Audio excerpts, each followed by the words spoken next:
उमा संहिता के अध्याय 10 में लिखा है कुक्कुर बलि और काक बलि के बारे में। कुक्कुर यानी कुत्ता, काक यानी कौआ। तो क्या इसका मतलब है कुत्ते और कौए की बलि हमें देनी है? हिंदू धर्म में गुरु और शिष्य की परंपरा रही है। हजारों सालों से गुरुओं ने अपने शिष्यों को जो कहा वो आगे बढ़ा। इवन शिव पुराण में भी आप देखेंगे तो व्यास जी सूत जी को सुना रहे हैं शिव पुराण। शिव पुराण का कंक्लूजन बताओ। सब चीज में शिव देखने लगा हूँ। शिव यानी वो नहीं है जो चंदा ललाट त्रिपुंड माथ पर मुख है 5 और दशम हाथ। आप शिव जी की भक्ति में कैसे जुड़ गए? इसका छोटा जवाब तो ये है कि शिव जी ने मुझे बुला लिया। कोई कहानी ऐसी हो जो आपको लगा कि यार बुलावा आ गया अब?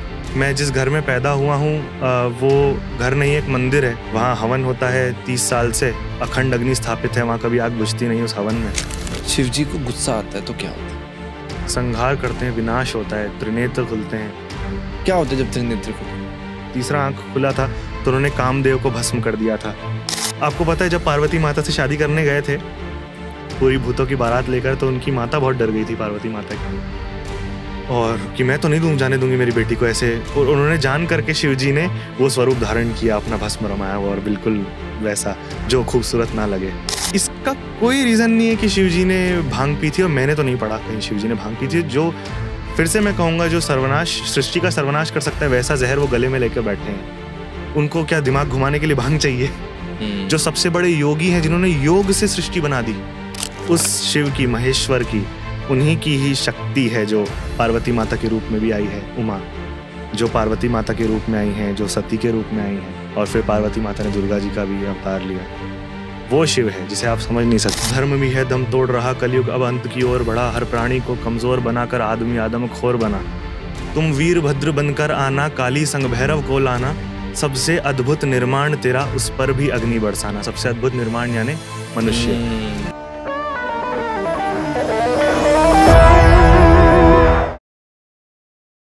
कहते हैं कि अपनों से दिल की बात कर देनी चाहिए। आप अपने इसलिए कह रहा हूँ कि आपका जो सब्सक्राइब है ना, वो मेरे लिए और हमारी पूरी टीम के लिए एक मोटिवेशन की तरह काम करता है। तो प्लीज सब्सक्राइब कर लीजिए। आज का जो पॉडकास्ट है वो सभी शिव भक्तों के लिए है। अगर आप जानवरों से प्यार करते हैं, ये गेस्ट आपके फेवरेट होने वाले हैं। आज हमारे साथ हैं निखार जुनेजा, म्यूजिशियन हैं, मिलियंस में इनके फॉलोअर्स हैं। आज हमने शिव पुराण को अंदर से जाना, ऐसी कहानियां जो कि आपके रोंगटे खड़े कर देगी। कई लोग कहते हैं कि शिव जी की भक्ति सबको प्राप्त नहीं होती, और जिनको होती है वो कुछ अलग ही लोग होते हैं। आज का पॉडकास्ट आपकी लाइफ में एक पॉजिटिव चेंज लेकर आएगा, शिव जी की अनसुनी कहानियां आप तक लेकर आएगा, और कैसे एक म्यूजिशियन सोचता है वो सारी बातें आप तक पहुंचने वाली हैं। और हाँ, वीडियो के खत्म होने से पहले कमेंट में अपना फीडबैक जरूर दीजिएगा। Thank you and enjoy the show. सबसे पहले आज का शो शुरू करने से पहले thank you very much for being a part of the show. अब स्पेशली उज्जैन से आए हैं। अरे thank you for inviting. It's a pleasure, क्योंकि आपकी वीडियोस तो हमने बहुत देखी हैं। आज हमें वो मौका मिल रहा है कि हम उन वीडियोस के पीछे की जो कहानी है उनको आज डिकोड करने वाले हैं। सबसे पहले हम इसी से शुरू करते हैं। आप टीका क्यों लगाते हैं? मुझे एक सिंबल बहुत अच्छा लगता है। टीका लगाने से सिर्फ मैं उस ज्ञान के पीछे नहीं जाऊंगा कि अरे हमारे धर्म में ऐसा है या कुछ। टीका बहुत खूबसूरत लगता है मुझे। सबसे पहले तो एक बहुत अच्छा एक्सेसरी है। जैसे मैं ये पहनता हूँ, मुझे ये बहुत पसंद है, वैसे मुझे टीका लगाना भी एज एन एक्सेसरी भी बहुत पसंद है। और उसके बाद जब मैं ज़्यादा भक्ति भाव में ज़्यादा जुड़ गया तो मैंने सोचा अब रोज़ ही लगाऊंगा और आजीवन लगाऊंगा। तो वो बहुत ज़्यादा लंबा कोई स्टोरी नहीं है, बस एक मुझे कभी एक स्पार्क आ जाता है और वो अगर समझ में आ जाता है तो मैं उसे फिर स्टार्ट कर ही देता हूँ। ब्यूटीफुल, बहुत सुंदर। और क्यों नहीं लगाना चाहिए? जैसे कोई अगर सिख पगड़ी पहन लेते हैं, कोई मुस्लिम अगर अपना लिहाजा पहनते हैं, तो अगर हिंदू लगा भी लेते हैं तो मुझे लगता है बहुत सुंदर चीज है। बिल्कुल, उसमें सोचने वाली भी चीज नहीं है। नहीं, मैं कहीं जाता हूँ, कहीं भी जाता हूँ, हाँ, ऐसा नहीं कि किसी जगह के हिसाब से लगाऊंगा। हाँ, नहीं, आपको स्टैंड आउट भी करता है, आई एम श्योर। अरे बिल्कुल, आपको पता है मैं जब से टीका लगाने लगा तब से लोगों की नजरें चेंज हो गई हैं बहुत ज्यादा। एक रिस्पेक्ट सा शायद लगता है। नहीं, बहुत अच्छा है। तो देखिए, आपकी जो कहानी रही है, आपने म्यूजिक को कंपोज करना शुरू किया, वहां से आप उज्जैन में थे, आप एक मंदिर से जुड़े हुए थे, वहां से आते आते आते आप शिवजी की भक्ति में कैसे जुड़ गए? इसका छोटा जवाब तो ये है कि शिवजी ने मुझे बुला लिया, शिवजी ने मुझे चुन लिया। तो मैं जुड़ गया। और बड़ा जवाब अगर मैं दूं इसका, तो मैं कोई कहानी ऐसी हो जो आपको लगा कि यार बुलावा आ गया अब और कोई नहीं? हाँ, देखिए कहानी क्या है, तो पूरा जर्नी है मेरा बचपन से। मैं जिस घर में पैदा हुआ हूँ वो घर नहीं, एक मंदिर है, और वो सच बात है, वो मंदिर ही है। वागेश्वरी माता मंदिर नाम है हमारे मंदिर का, जो मेरे पिता और मेरे चाचा उज्जैन में ही? हाँ, उज्जैन में ही है। ओके। दोनों जुड़वा भाई हैं, और दोनों ने वो मिलकर अपने बिना किसी डोनेशन, किसी प्राइवेट मंदिर ही है, अच्छा, अपनी स्वयं श्रद्धा से अब श्रद्धा के लिए बनाया। और वो बनते बनते ऐसा बन गया कि सेंट्रल इंडिया के सबसे बड़े, सबसे ऊंचे मंदिरों में से एक है, और भारत की सबसे ऊंची मूर्तियों में से एक वहाँ पर शिव जी की है, माता जी की है। तो बनते बनते वो ऐसा बन गया। उसके बाद में उस मंदिर में पूजा भी वो स्वयं ही करते हैं, पुजारी या ऐसा कुछ नहीं है। रोज जाते हैं, काफी घंटों उस चीज को देते हैं। वहाँ हवन होता है 30 साल से, जो कि अखंड अग्नि स्थापित है, वहाँ कभी आग बुझती नहीं उस हवन में। अच्छा, मतलब 30 साल से वो अग्नि प्रज्वलित है। ब्यूटीफुल। और इतनी ज्यादा पूजा पाठ वो करते हैं, तो मुझे तो लगता है कि मैं, जो मुझे मिल रहा है वो उनकी भक्ति का फल है। मैं तो कुछ कर ही नहीं रहा हूँ।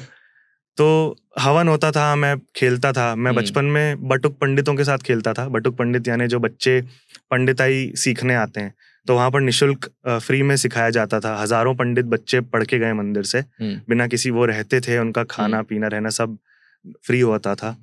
उनके साथ हम बचपन में खेलते थे, जो भक्ति की पढ़ाई कर रहे हैं एक तरीके से, वो मेरे दोस्त थे। तो भक्ति इसलिए कब से है मुझे ये तो नहीं पता कि भक्ति कब से है, पर शिव जी की भक्ति अगर मैं बात करूं तो आज से लगभग 2 साल पहले, जब मैं क्लाइंट्स के लिए वर्क करता था, तो मुझे गजेंद्र प्रताप सिंह और रविंद्र प्रताप सिंह, ये 2 मेरे भाई ही हैं आज की तारीख में, तो वो मुझसे काफी शिव जी के भजन बनवाते थे। तो आप बेसिकली, अगर थोड़ा सा बैक ट्रैक करूं, तो आप म्यूजिक प्रोड्यूस करते हैं शुरू से? हाँ, मैं उसकी भी मैं स्टोरी आपको बताऊंगा। अच्छा। तो मैं म्यूजिक प्रोड्यूस करता था, क्लाइंट्स मुझसे फिर ये भजन बहुत बनवाते थे। अच्छा। और एक समय ऐसा आया कि गाने आना बंद हो गए और सिर्फ भजन आते थे, और सिर्फ शिव जी के भजन आते थे, और क्लाइंट्स के भी। और बनाते बनाते मुझे ऐसा लगा कि मतलब मैं खुद जुड़ गया, मुझे बनाने में इतना अच्छा लगता था।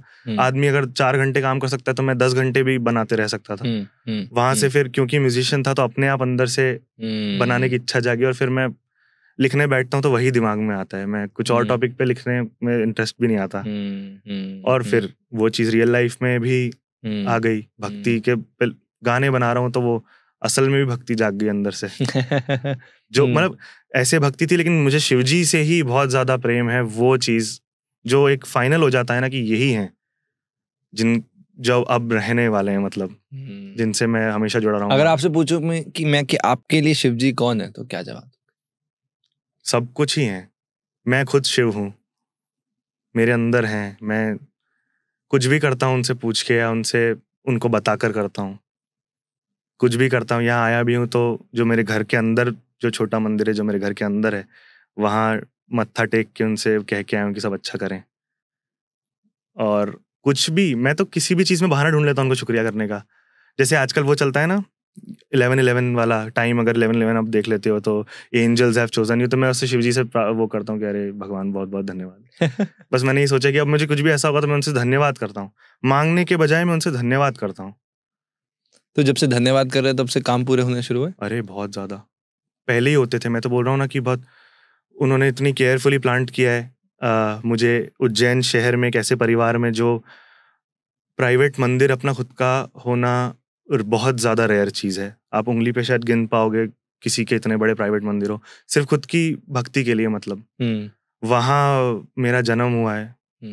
और तो थैंक करूं या नहीं करूं, वो तो मैं क्या थैंक करूं, मतलब ये छोटे छोटे काम तो कुछ है ही नहीं उसके आगे। और मैंने सुना है कि आपके मंदिर की मान्यता भी बहुत है, लोग कहते हैं कुछ चमत्कार भी हो जाता है। हाँ, मतलब ऐसे कि जो वो बना है ना, जो वो बना है, पहली बात उसका कोई डिजाइनर नहीं था, उसका अच्छा। कोई आर्किटेक्ट नहीं था, और अगर आप देखोगे तो आप बता भी नहीं पाओगे कि कैसे बना होगा। और वो स्वयं अनमोल के पिताजी यानी मेरे चाचा, उन्होंने ही बनवाया खड़े रहकर पूरा डिजाइनिंग और सब कुछ। और आज तक वहाँ कुछ भी होता है वो खुद ही करते हैं। तो आप बता नहीं सकते कि वो कैसे बना है। और लोग भी कहते हैं कि वहाँ पे वो जो नवरात्रि के टाइम वो घर बनाते हैं, वो क्या है स्टोरी? वो ऐसा होता है, नवरात्रि में जो भी श्रद्धालु आते हैं, दर्शन करके जाते हैं, तो उसमें मार्ग है पीछे से निकलने का। तो मंदिर के पीछे जब वो पहुंचते हैं एग्जिट पर, तो वहाँ एग्जिट पर पत्थरों का ढेर बनाकर वो ये मानते हैं कि अब हमारा घर बन जाए, वो ये प्रार्थना करते हैं। अच्छा, और मुझे ऐसे बहुत सारे लोग मिले हैं जो कहते हैं कि हमारा घर सच में बन गया। ओके। इस चीज को हमने कभी प्रमोट नहीं किया, ना कहीं हम कहते, ना मैं अभी कह रहा हूँ कि ऐसा होगा या नहीं होगा। तो ये जो आपने पहला गाना निकाला, एक कुत्ता हूँ मैं, ये कहाँ से आया, ये नाम कहाँ से आया और क्यों आया? पहला गाना नहीं था, बट हाँ तीसरा चौथा था, और पहला हिट गाना बोल सकता हूँ मैं। मेरे उस समय के हिसाब से तो बहुत हिट था। तो कुछ नहीं, मैं ऐसे ही बैठा था, टॉपिक सोच रहा था क्या बनाऊं, और बस डॉग्स पसंद थे, तो मैंने कहा चलो अब इस पे गाना बनाने की कोशिश करता हूँ। और उसकी धुन जो थी वो बस आ जाती है दिमाग में। मतलब ये तो मेरे सारे गानों के साथ हो कि बस, और सभी म्यूजिशियंस के साथ हो, बस पता नहीं कहाँ से आया पर आ गया। तो जैसे वो जो गाना स्टार्ट होता है मेरे दिमाग में चलने लग गया था। फिर मैंने उस पर और लिखा, जो भी डॉग्स करते हैं जो भी कुछ करते हैं कि मैं ये करता हूँ वो करता हूँ, एक डॉग बन के उसकी फर्स्ट पर्सन में मैंने लिखा। अब उसको लिख लिया, कंप्लीट कर लिया, पर 2 लाइन्स बाकी थी जो मुझे लग रहा था कि यह 2 लाइन्स बहुत ज़्यादा ज़रूरी हैं लिखना। और काफ़ी दिनों बाद मेरे दिमाग में आया वो लाइन्स 2, और वो 2 लाइन्स से ही गाना इतना ज़्यादा हिट हुआ। वो लाइन्स थी, अरे भौंक नहीं रहा हूँ भैया भूख मुझे है लगती, अरे रोटी मांग रहा हूँ मुझको पत्थर से है लगती। गाना ऐसे बड़ा हैप्पी है और happy go lucky song, but वो लाइन्स उस हैप्पी सॉन्ग में भी इंसान पावरफुल है, इम्पैक्टफुल है। वो लाइन्स बहुत ज़्यादा चली, और सडनली अकाउंट बहुत ग्रो करने लग गया, सेलिब्रिटीज के मैसेज आने लग गए, वो लोग उस पर रील्स बनाने लगे। तो उसी कारण से आज है जो है। वो सॉन्ग नहीं होता तो कुछ नहीं होता। तो उसके बाद से जब आप अब बैठते हो गाना कोई भी लिखने, आपको ऐसा लगता है कि कहीं ना कहीं कोई जानवर, जब आप किसी को देखते हो आपको लगता है ये मुझे कुछ बोलना चाह रहा है? तो एज अ म्यूजिशियन जब आप एक कंटेंट लोगों के सामने प्रस्तुत करते हो तो आप उस भावना को कैसे बाहर लेकर आते हो? पता है मेरे साथ ऐसा होता है कि मैंने कुछ लाइंस ऐसी लिखी हैं जो मुझे अब यकीन नहीं होता कि मैंने कैसे लिख दी।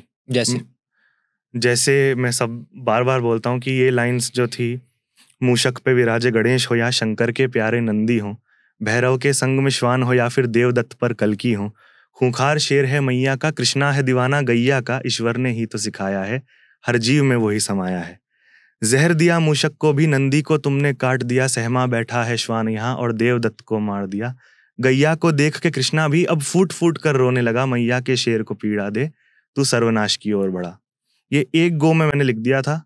जब इसके पहले, इस गाने का नाम है पशु और भगवान, इसके पहले पूरा गाना था ये सिर्फ लास्ट का 30 सेकंड्स या 40 सेकंड सॉन्ग का, और ऐसा था कि वो गाना कंप्लीट हो चुका था, मैं स्टार्ट कर दिया था उसको प्रोड्यूस करना, पर स्टिल मुझे लगा था कि कुछ बचा है और मैं नहीं करूँगा तो गाना में दम नहीं है। और ये सडनली आ गया, और मैं वही सोचता हूँ कि ये मेरे पास कैसे आया मुझे पता नहीं। ऐसी कुछ बातें आपके दिमाग में आ जाती हैं काम करते टाइम, जो मैं भी नहीं बता सकता मैंने कैसे लिखा, और मैं खुद सरप्राइज्ड हूँ कि ऐसा कैसे लिखा। हो सकता है किसी को पसंद ना आए, बट मैं तो बहुत अपने आप से बहुत खुश हूँ कि ऐसा कुछ लिखा, और उससे इम्पैक्ट भी पड़ा। वो रील्स मेरी मतलब मिलियन शेयर्स हैं उन पर, ऐसी मल्टीपल रील्स पर उसी सॉन्ग की, और बहुत पसंद करते हैं लोग। जब भी मैंने भी रील बनाई थी तो उस पर भी काफ़ी अच्छा रिस्पांस था, बहुत सारे लोगों ने रीशेयर किया, मिलियंस में उस पर व्यूज़ थे। तो वो मैंने उस पर बनाई थी, एक IPL का रिसेंटली इंसिडेंट था जिसमें था एक डॉग प्लेग्राउंड पे, तो प्लेग्राउंड पे आ गया, तो उसके बाद वो उसको जो गार्ड्स वगैरह पैर से मार रहे थे। तो मैंने मन में यही एक जो मन में जो आता है, जैसे आप बता रहे हो वैसे मेरे मन में जो विचार आता है, तो मैं भी ऐसा, तो मैंने उस पर यही कहा कि यार अगर वहां पे कोई इंसान होता, अब उसको यही कहते ना कि यार बाहर चले जाओ, कुत्ते को अगर आप लातों से मारोगे वो तो डरेगा, वो तो भागेगा ही ना।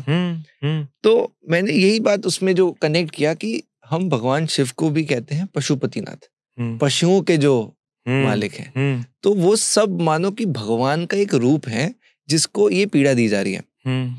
तो जब आप ऐसी चीजें सुनते हो तो आपको क्या लगता है कि जब हम पशुपतिनाथ भगवान की पूजा करते हैं और लोग फिर भी ऐसे जानवरों को किसी तरह से पीड़ित करते हैं, तो क्या ये लोग जस्टिफिकेशन तो हर चीज की दे देते हैं कि यार वो काट देता या वो कर देता, तो आपको कैसे लगता है कि ये जो चीजें हैं इसको हम आगे हाईलाइट कर सकते हैं?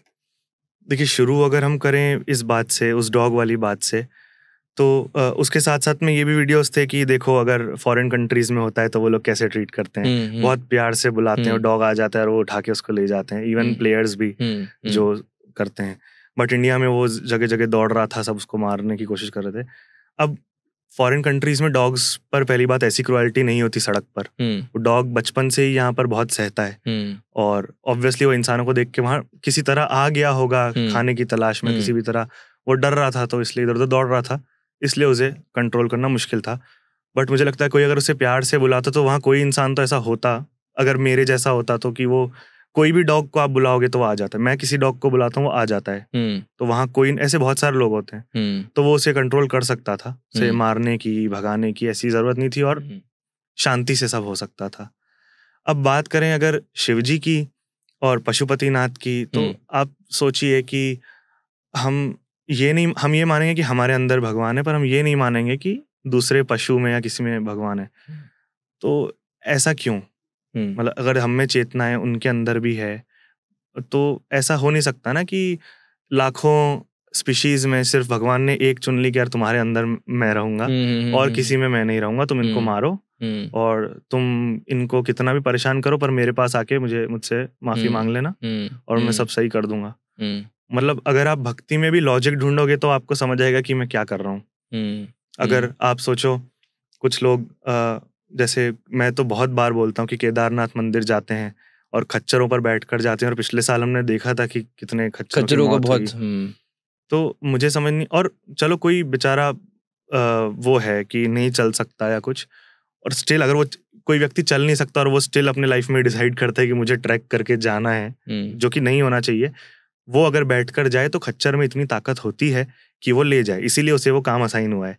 लेकिन किसी को आप बहुत ज्यादा एक्सप्लॉइट करोगे तो हाथी भी बैठ जाएगा एक समय के बाद। तो अगर शिव जी की भक्ति करने के लिए आप उनके ही बच्चों को ऐसे मार रहे हो और ये कर रहे हो तो कैसे होगा ना। मतलब मैं ये कहता हूँ कि मर्डर करके आप अगर पुलिस स्टेशन चले जाओगे तो वो तो आपका बुरा ही करेंगे ना, ऑब्वियसली। वहां जाके सॉरी बोल दोगे, उससे क्या फर्क पड़ेगा? तो वही हो गया, आप भगवान के बच्चों को परेशान करके। आपको क्या लगता है कि ऊपर से शिव जी अगर ये चीज देख रहे होंगे तो क्या आप इसको कुछ अगर क्रोध करेंगे बहुत ज्यादा? क्या आपके मन में क्या? मैं आजकल तो बहुत ज्यादा लिखने लगा हूँ मेरे गानों में।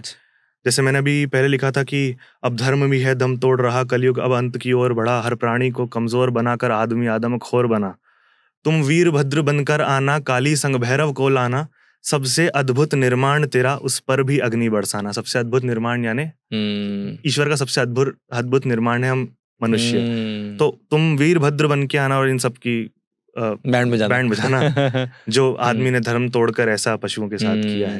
अच्छा, वो जैन से हैं और उज्जैन में सबसे फेमस जो पूरे इंडिया में लोग जहाँ जाना चाहते हैं वो है महाकाल के दर्शन करने, हर हर महादेव।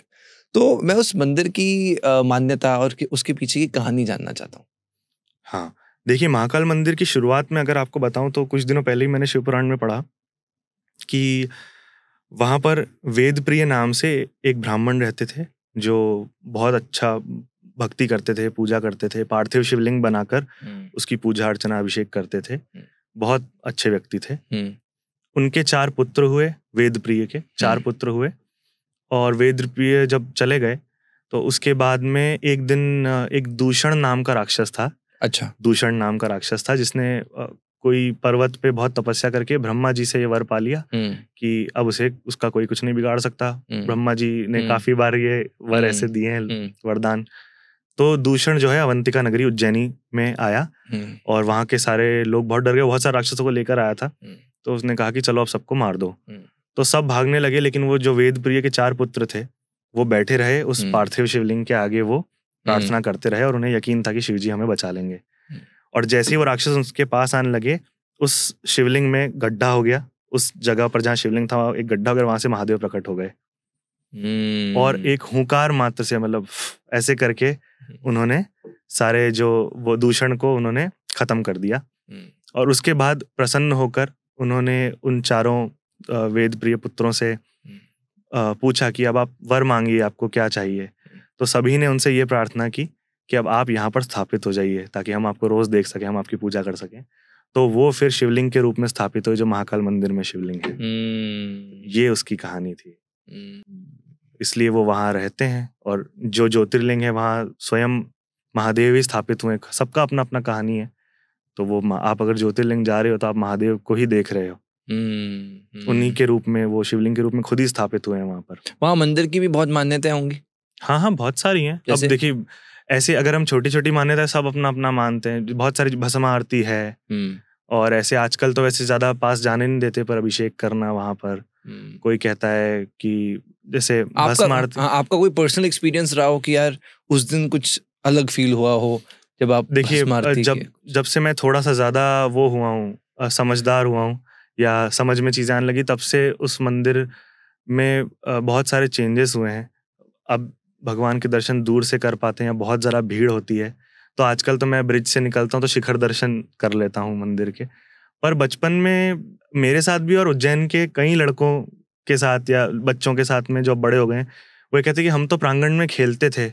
मेरा फ्रेंड है जो मेरे वीडियोस जो करता है जय, वो कहता है कि मैं तो स्केटिंग सीखता था महाकाल मंदिर के प्रांगण में, और आज वहाँ जाना मुश्किल है। तो उज्जैन वालों के लिए थोड़ा सा, जब पूरी दुनिया की भक्ति बढ़ी तब उज्जैन वालों के लिए थोड़ी सी वो भक्ति में परेशानी हुई है। तो सबके अपने अपने ऐसी कुछ चीज़ें हैं कि वहाँ मैं तो ऐसे जाया करता था, हम तो रोज़ जाते थे वहाँ, रोज़ इतनी देर वहाँ आराम से बैठे रहते थे, ऐसा वो करता। पर आजकल है ये करना। तो आप लोग जेलस हो रहे हो ना हमसे? जेलस तो क्या, वो जेलस होते हैं कि हम तो रोज जा सकते हैं। वैसे उज्जैन वालों के लिए ऐसा है कि आधार कार्ड दिखाकर हमारा सेपरेट लाइन है। अच्छा, हाँ। अच्छा। पर स्टिल अब जाना भी बहुत वो हो चुका है, बहुत लंबा रास्ता है। महाकाल लोग बहुत खूबसूरत बना है, जिस कारण से बहुत लोग देखने आते हैं, तो काफी श्रद्धालु। अच्छा, इंटरेस्टिंगली मैं ना आपने जिक्र किया शिव पुराण का, मैं आपसे जानना चाहता हूँ कि शिव पुराण की ऐसी कोई बात जो आपके दिल में रह गई हो, जो आज तक आपने पढ़ी है? अच्छा, अभी बहुत रिसेंट हुआ, मैंने उस पर रील भी बनाई थी कि उमा संहिता के अध्याय 10 में लिखा है, 10 या 11 में लिखा है कुक्कुर बलि और काक बलि के बारे में। कुक्कुर यानी कुत्ता, काक यानी कौआ। तो क्या इसका मतलब है कुत्ते और कौए की बलि हमें देनी है? तो उसमें कुत्ते और कौए की बलि नहीं, कुत्ते और कौए को बलि देनी है। यानी जो हम भगवान के लिए नैवेद्य या वो बना रहे हैं, जो हमें उन्हें चढ़ाने वाले हैं, उसमें से आपको कुत्ते और कौए के लिए भी बलिदान देना है, बलि देना है, यानी उसमें से उनका हिस्सा उन्हें भी खिलाना है। ट्रांसलेशन में हमने बहुत एरर किए हैं। ट्रांसलेशन में हमने रामायण से भी ये एरर किया है कि राम जी भी मांस खाते थे, उस पर मैंने रील्स बनाई है।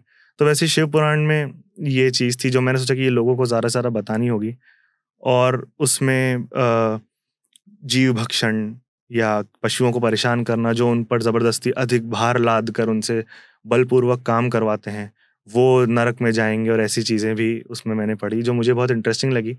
क्योंकि आजकल लोगों से कुछ भी हम कहते हैं हमारा पॉइंट के लिए, तो वो सबसे पहले पूछते हैं ये कहाँ लिखा है। तो अब मुझे वो लिखा हुआ भी मिल गया, और मैं बिल्कुल बता सकता हूँ कि इस उमा संहिता के इस अध्याय में ये आप बात। तो जो बलि की बात होती है, वो आप कह रहे हैं कि बलि वो बलि नहीं है, नहीं जो होती। भगवान बलि नहीं मांगते। नहीं, भगवान बलि क्यों मांगेंगे? आप सोचिए, जब भगवान खुद मांस नहीं खाते तो भगवान क्या बोलेंगे मुझे मांस खिला दो? कई मंदिरों में कहते हैं कि वो माँ काली के या कहीं पे कि वो बकरे की बलि इस तरह से दी, ये है सही है? एग्जैक्ट मैं बिल्कुल पॉइंट टू पॉइंट तो कहानी नहीं पता, बट मैं पढ़ूंगा जरूर। पर रक्तबीज नाम के राक्षस को माता जी ने वध किया था, और वह ऐसे किया था कि रक्तबीज का जहाँ रक्त गिरता था वहाँ एक और रक्तबीज पैदा हो जाता था, तो उसको मारती थी, और जहाँ खून टपकता था वो पी जाती थी रक्तबीज का खून। तो माँ काली को फिर इस खून से और बलि से और ऐसे एसोसिएट किया गया। अब अगर मान लीजिए कोई आकर मुझे बता भी देगा कि देखो यहाँ लिखा है, तो लिखा कब लिखा? ये तो कुछ समय पहले लिखा है। हिंदू धर्म कभी लिखे हुए से नहीं चला कि इस किताब में लिखा और यही किताब है जो हमें हमेशा माननी होगी और इसमें कोई चेंज नहीं होगा। हिंदू धर्म में गुरु और शिष्य की परंपरा रही है। हजारों सालों से गुरुओं ने अपने शिष्यों को जो कहा वो आगे बढ़ा। इवन शिव पुराण में भी आप देखेंगे तो व्यास जी सूत जी को सुना रहे हैं शिव पुराण। व्यास जी को सनत कुमार जी, जो ब्रह्मा जी के शायद पुत्र थे, या इसमें कंफ्यूज इस पॉइंट पे, पर उन्होंने सुनाई थी। तो उसमें भी यही लिखा है कि शिव पुराण क्या है? जो गुरु ने शिष्य को सुनाई। भगवत गीता क्या है? जो कृष्ण जी ने उन्हें सुनाई, उन्होंने लिख के नहीं दिया। अब वो हजारों साल पहले सुनाई थी, आज क्या लिखा है उसमें? हम घर पे पढ़ते हैं और पेपर में कुछ और ही लिख के आ जाते हैं। तो अगर वो लिखा भी है, पर जितना भगवान के चरित्र को हम जानते हैं, वो नहीं चाहते कि हम किसी पशु को मारें अपने स्वार्थ के लिए। और फिर उसे खाता कौन है? बकरे को मारते हो और माता जी को चढ़ाते हो, तो उसे खाता कौन है? खाते तो हम इंसान ही हैं। तो अपने स्वार्थ के लिए हम परंपराएं बना के बैठे हैं कि बस अपना स्वार्थ पूरा होगा और हम मांस खाएंगे, और फिर उसे दे देना कि भगवान की मर्जी है ये। तो इवन मैंने भी इसके बारे में पढ़ा था कि जब इंडिपेंडेंस से पहले जब अंग्रेज थे, तो अंग्रेजों के काफ़ी उन्होंने ऐसे स्कॉलर्स बुलाए जिन्होंने संस्कृत सीखी, और उन्होंने जो हमारे वेद थे, जो हमारे टेक्स्ट थे, उनको पढ़ के उनमें चेंजेस करे। बिल्कुल, मुझे तो ऐसा लगता है जो इतनी ये प्रथा है, सती प्रथा है, ये सब मुझे नहीं लगता हमारे धर्म में हो सकती है। क्योंकि भगवान अपनी धर्मपत्नी की बहुत रिस्पेक्ट, मैंने तो यही पढ़ा है कि शिव जी कितनी रिस्पेक्ट करते थे पार्वती की, या वो कुछ कहती थी तो मानते थे। क्या पढ़ा है बताओ ना, कुछ इंटरेस्टिंग। अब आप यही सोचिए ना कि अगर जब गणपति जी का उन्होंने सर काट दिया था तो माता जी के क्रोध से फिर उन्हें वो करना पड़ा था, सारे देवी देवता वहां इकट्ठा हो गए थे कि आप प्लीज क्रोध मत कीजिए। अर्ध नारी जो हम कहते हैं कि शिव जी कौन, आधे माता जी और आधे महादेव हैं, तो जो शक्ति है वो शिव और शिव शक्ति जो कहते हैं, तो उन्हें उतना ही जब क्या कहते हैं दर्जा दिया गया है। इनफैक्ट मुझे तो लगता है उनसे भी स्वयं से भी ऊपर माता जी का, जो जिनका संहार त्रिदेव नहीं कर सके उनका माता जी ने किया है, तो उनको हमेशा ऊपर रखा है। ऐसे धर्म में हम कभी ये चीज नहीं ला सकते कि नारी को हम दबाएं, या नारी जो कर रही है पुरुष से पूछ के कर रही है, या उन्हें जला दें, अगर पुरुष की मृत्यु हो जाए तो उस नारी को जला दें। ये तो मैंने कहीं नहीं, मतलब ये तो मैं नहीं मान सकता कि हमारा लिखा हुआ है, ये पक्की बात है चेंज हुआ होगा। और आपको क्या लगता है ऐसी क्या क्या चीजें हैं जो हिंदुओं के धर्म में लोग कहते हैं पर आपको लगता है कि ये एक मिथ है? एक तो मैंने जो बताया बलि, एक सती की प्रथा, और मैं ज्यादा अगर इस बारे में सोचूं, जैसे कई लोग कहते हैं कि हम नॉनवेज खाएंगे तो हम बहुत ताकतवर बन जाएंगे। हाँ, तामसिक भोजन है। आप ताकत, किस प्रकार की ताकत चाहते हो? आप शारीरिक बल चाहते हो तो आप शारीरिक बल आपको मिलेगा किसी को मारकर खाने में, बिल्कुल। और साइंटिफिक उसमें कहीं प्रोटीन वगैरह मिलता है तो बल मिलता है। लेकिन 3 प्रकार के भोजन होते हैं, सात्विक, तामसिक और एक कौन सा हो गया, सात्विक, तामसिक और राजसी। तो सात्विक यानी संतों वाला, राजसी यानी और तामसिक यानी जो योद्धा लेते थे, राजसी यानी राजाओं का और रॉयल शाही, तामसिक यानी ये। तो अब अगर मदिरा पान, हम इंसानों में ये चीज सच में देख सकते हैं, मदिरा पान और मांस कोई खाता है तो वो व्यक्ति थोड़ा गुस्सैल होता है। हाँ, थोड़ा बल भी उसमें होता है पर गुस्सैल होता है। लेकिन आप सोचिए कि प्रेमानंद जी कहते हैं कि एक समय का ऐसा चक्र चलेगा, एक बार कुछ ऐसा होगा कि सारा बल धरा का धरा रह जाएगा एक बार में। तो जो आप इतना पशुओं को खा रहे हो, ये सब करो, ये आपको शारीरिक बल तो देगा लेकिन मानसिक बल, और आगे आपको गति प्राप्त नहीं होगी। आप परेशान रहोगे। और आप सोचो ना, हर कोई चाहता है कि छोड़े। अगर लोग कहते हैं कि नहीं नहीं हम तो खाएंगे, हमारा ये है वो है, लेकिन एक बार तो कोई ना कोई कह ही देगा एक कॉन्वर्सेशन में कि हाँ कोशिश तो की थी पर नहीं हुआ। तो उस व्यक्ति ने कोशिश तो की थी ना। अंदर से सब जानते हैं कि ये ठीक बात तो नहीं है किसी जीव को मार के खा जाना। तो अब ये आर्ग्यूमेंट्स तो बहुत तरीके के हैं इस चीज पर, बहुत सारे तरीके के हैं जो लोग कहते हैं, उन्हें भी डिकोड करने की कोशिश करता हूं। आर्ग्यूमेंट तो लोग कहते हैं कि कहते हैं कि जैसे हमारे दांत बने हुए हैं, ये जो पॉइंटेड दी, भगवान ने पॉइंटेड क्यों दिया हुआ है? जो टीथ हमारे बनाए गए हैं, तो हमारे पॉइंटेड टीथ इसलिए दिए गए हैं ताकि हम उनको खा सकें। और फिर कई लोग ये कहते हैं कि अगर हम खाएंगे नहीं तो जानवर बढ़ जाएंगे। ये जो जानवर है, ये मुर्गियों को तो मुझे लगता है लोग समझते ही इसलिए कि अगर वो प्लेट में नहीं आई तो मुर्गी का तो जीवन ही व्यर्थ है, व्यर्थ है। तो आप इन सभी बातों पे क्या? देखो, दांत की अगर बात है तो हमारे जो कैनाइन टीथ हैं वो थोड़े से पॉइंटेड होते हैं। अब शायद ऐसा था कि अर्ली मैन के ज्यादा थे पॉइंटेड, जब उन्हें सही में वो तोड़ना होता था। आप कौन सा मांस को डायरेक्ट फाड़ के खा रहे हो? आप तो चाकू से खा रहे हो और उसे पका के खा रहे हो। जो शेर से अगर आप अपनी तुलना करते हो कि शेर भी मांस खाता है और ऐसे, उसके दांत देखो आप एक बार, और क्या आपको लगता है उसके दांत और आपके दांत में कोई कंपैरिजन हो सकता है? तो अगर आपके दांत भगवान ने ऐसे दिए तो फिर पका के मत खाया करो। मुझे अगर आपको मुर्गी दिख रही है तो आप सोच सकते हो कि मुर्गी पकड़ के कोई सीधे खा जाएगा जैसा कि दांत वाले जानवर खाते हैं। तो ये तो सिर्फ एक बहाना है, मतलब शिव पुराण में कुछ शिव जी की भक्ति के बारे में कुछ लिखा है कि किस तरह से भक्ति करनी चाहिए? उसमें लिखा है, अच्छा शिव पुराण में दोनों चीजें लिखी है। अच्छा। एक तरफ तो उन्होंने ऐसा लिखा है कि आपको इतनी सारी भक्ति करनी, मतलब भक्ति एक भक्त को ये करना है, ऐसे जल चढ़ाना है, ऐसे उपवास रखना है, इतने दिन करना है, इतने लाख बार जाप करोगे तो ये होगा, इतने करोड़ बार जाप करोगे तो ये होगा, ऐसे ऐसा भी है कि विशेष भी पूरी हो जाएंगी, लिखा हुआ है ऐसा? हाँ, उस व्यक्ति और अंत में मोक्ष मिल जाएगा। अच्छा, इसका भी लिखा हुआ है सब कुछ। लेकिन एक तरफ लिखा है कि सिर्फ शिव पुराण के शुरू होते पहले पन्ने से एक कहानी है कि एक बड़े पंडित जो बहुत भगवान शिव को मानते थे, उनका बच्चा बहुत बेकार निकला था, वो हमेशा चोरी और इन सब में लगा रहता, उसका नाम मैं भूल गया। वो जब बड़ा हुआ, एक बार चोरी कर रहा था तो सैनिकों से बचने के लिए वो एक शिव मंदिर में चला गया और वहां अंधेरा था, तो उसने कपड़े उतार कर ऊपर से आग लगा दी उस मंदिर में और वहां प्रज्वलित हो गया मंदिर। जब कुछ समय बाद वो मरा तो यमदूत उसे लेने आए और ले गए। तो जब वो यमराज के पास गया तो वहां शिवजी के पार्षद लेने आए, शिवजी के पार्षद उस चोर को लेने आए कि तुम यहाँ इसे नहीं रख सकते। यमराज को कहा, ये यमराज ने भी शिव जी के पार्षदों का पूरा सत्कार किया और उनकी बात मानी और उसे वो लेकर गए, सिर्फ इसलिए क्योंकि उसने उस मंदिर में जाकर दीपक की तरह दीपक जला दिया था एक तरीके से। तो एक तरफ तो वहां ये लिखा है कि इतना सारा भक्ति करो, एक तरफ लिखा किसी एक दीपक मात्र जला देने से आप शिवजी के पास चले जाएंगे।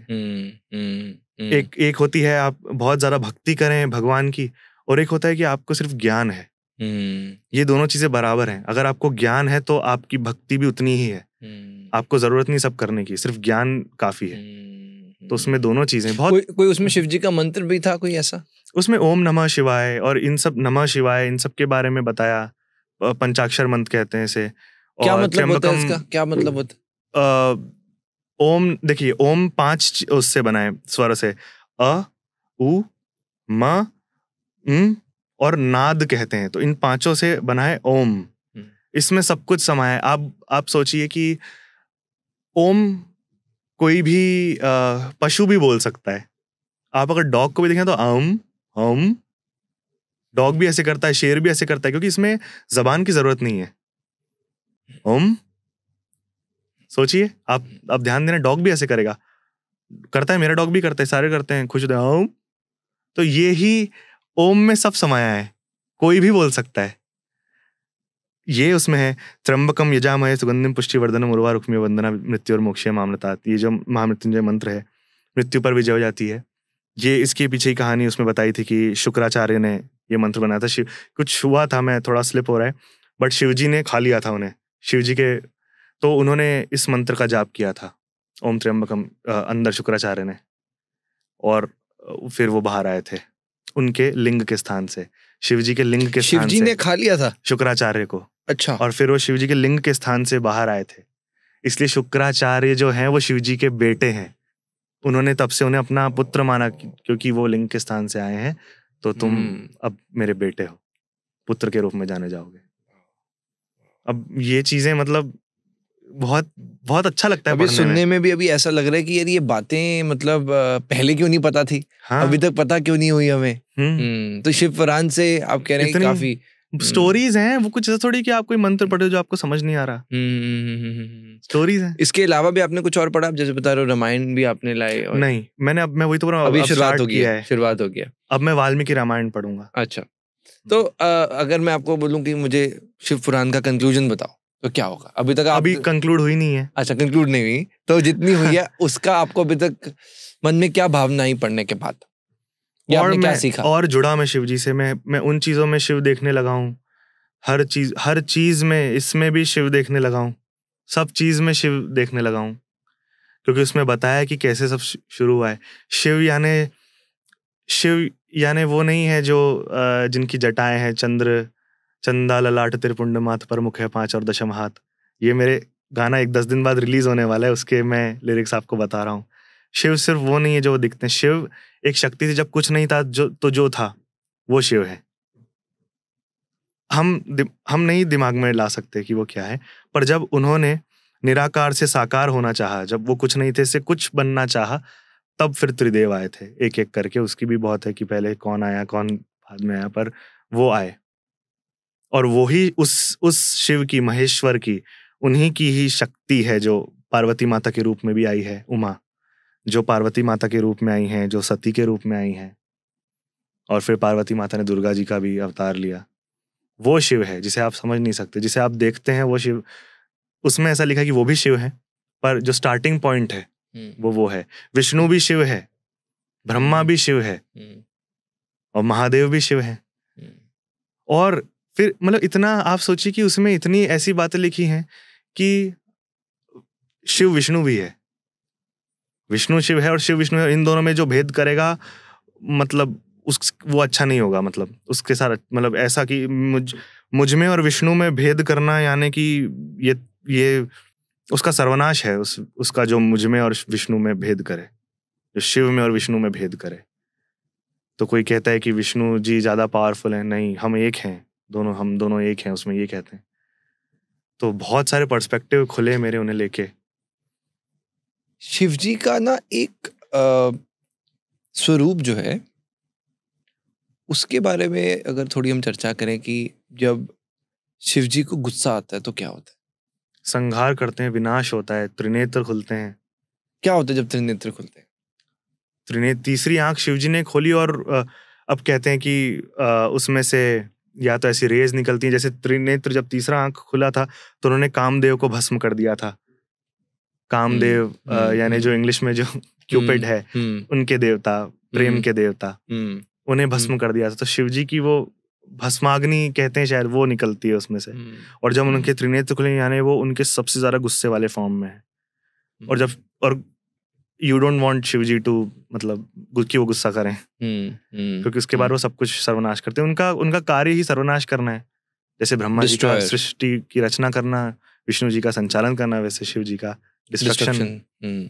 इसलिए भी मैं शिव जी की वो भक्ति करता हूँ और मेरे गानों में लिखता हूँ कि बेजुबानों के साथ ऐसा होता है तो आप सब तबाह कर दो, अब इतनी नफरत की दुनिया राख करो। तो वो जो शिव जी का एक रूप, क्या वो अलग अलग रूप में आए हैं? जैसे मैंने अभी बताया था, तुम वीरभद्र बन कराना, काली संग भैरव को लाना। अब ऐसा नहीं कि शिव जी वीरभद्र, शिव जी का एक रूप है वीरभद्र जो भी उनके साथ में रहता है। अच्छा। ऐसा नहीं कि वो दोनों वो अलग अलग फॉर्म्स है, शिव जी भी है, वीरभद्र भी है, पर वो वीरभद्र शिव जी ही हैं। कि मेरे अंश से कुछ प्रकट हुआ। हाँ। तो वो अलग है, पर वो मैं ही है। वो वॉरियर है। वो वॉरियर है। शिव जी ने जब ये आपने कहानी सुनी कि सती माता जब जल गई थी, जब उनके पिता ने बहिष्कार किया था और बुराइयां की थी शिव जी के लिए, तो वो योग की, तो उससे उनकी शक्ति से वो जल गई थी। शिव जी बहुत गुस्सा था, उन्होंने वीरभद्र को भेजा था। वीरभद्र के साथ और भी उनके जो गण थे, शिव गण थे, उनको भेजा था। तो वीरभद्र ने तबाही मचा दी थी। वीरभद्र यानी शिव जी का सबसे ज्यादा कह सकते हैं आक्रोश और सबसे ज्यादा पावरफुल फॉर्म। वैसे ही भैरव भी हैं। ऐसे ही बहुत सारे भैरव। मैं ना लास्ट गया था वाराणसी, वहां पे हम काशी वहां पे गए, तो काशी विश्वनाथ जी के वहां हमने दर्शन किए।